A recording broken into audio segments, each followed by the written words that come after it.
Letters to the Editor. Kudos to Liberty Bell, National Park Service. Recently, my wife, Marelle, and I were traveling and visited Philadelphia, the one in Pennsylvania, not the small town in Mississippi. It is a great place to visit with amazing history.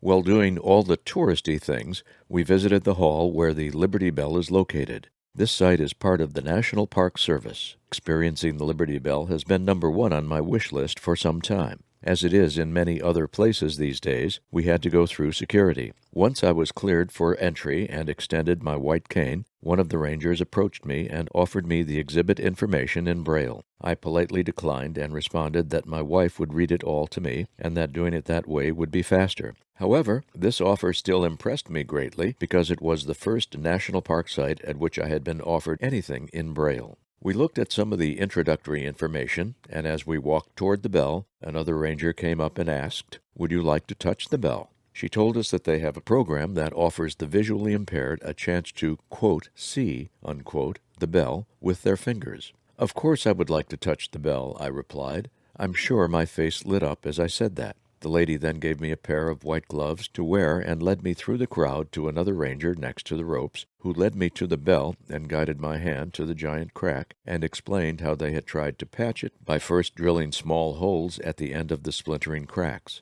She then explained the large straps across the crack of the bell. The same ranger then guided my hand to the top of the bell and showed me the inscription that comes from Leviticus in the Old Testament, quote, "Proclaim liberty to all the land, and to all the inhabitants thereof," unquote. She showed me the large rods that held up the bell and explained the history of various other nicks and bumps. She then asked if we would like to have a picture taken in front of the bell. Before I could answer, Marelle was next to me, posing for our picture. This was truly a unique and awe-inspiring experience that will be long remembered by me, but also by the jealous-sighted people who were standing on the other side of the ropes.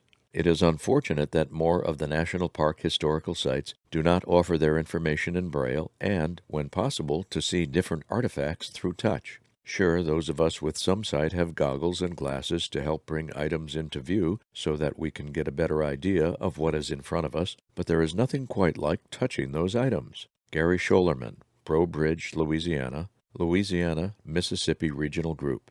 Father Carroll biography proves great read for BVA members. I just finished reading Caution, Blind Priest Driving, the story of Father Thomas J. Carroll, Changing the Public's Perception of Blindness, by Rachel Rosenbaum. The book is available on Braille and audio reading download, BARD, from the National Library Service Talking Books program. I never met Father Carroll personally. He passed away 6 years before I became involved with BVA as a board member and then an employee for 26 years. However, having learned of his tremendous influence as a pioneer scholar and practitioner in the field of blind rehabilitation after World War II, not to mention his importance in BVA's history as our first national chaplain for 25 years, I found the book to be a fascinating account of an amazing life and definitely worth reading by any BVA member interested in how VA blind rehabilitation programs and our own organization became what they are today. The book's back cover contains a 2016 quote by Dr. Richard M. Jackson, Associate Professor and Senior Research Scientist at Boston College's Lynch School of Education and Human Development. Quote, "Father Carroll is to blindness what Freud is to psychiatry," unquote. Based on my knowledge of Father Carroll and his wealth of insight and knowledge, I wholeheartedly agree with the statement. His own book, Blindness, What It Is, What It Does, and How to Live With It, was revolutionary by itself. The author of the biography, Rachel Rosenbaum, not only knew Father Carroll personally, but had access to some 15 file cabinets filled with journals, writings, and official documents and records pertaining to his leadership. This was possible by virtue of her position as executive director, Father Carroll's successor, for 33 years at the Carroll Center for the Blind, named in his honor after his sudden passing in 1971. The original organization, founded and named by Father Carroll himself, was previously known as the Catholic Guild for All the Blind. Even with all the resources at her disposal to write the book, including her personal experiences, she still spent the better part of 10 years in careful research to put it all together. One of the things I had not been aware of previously, but that I learned from the biography, was that Father Carroll's emphasis on professionalism in the field of blind rehabilitation resulted in the establishment and development of training programs specifically in orientation and mobility at the university level. His work in this area has had a major impact on the quality of VA services for blinded veterans.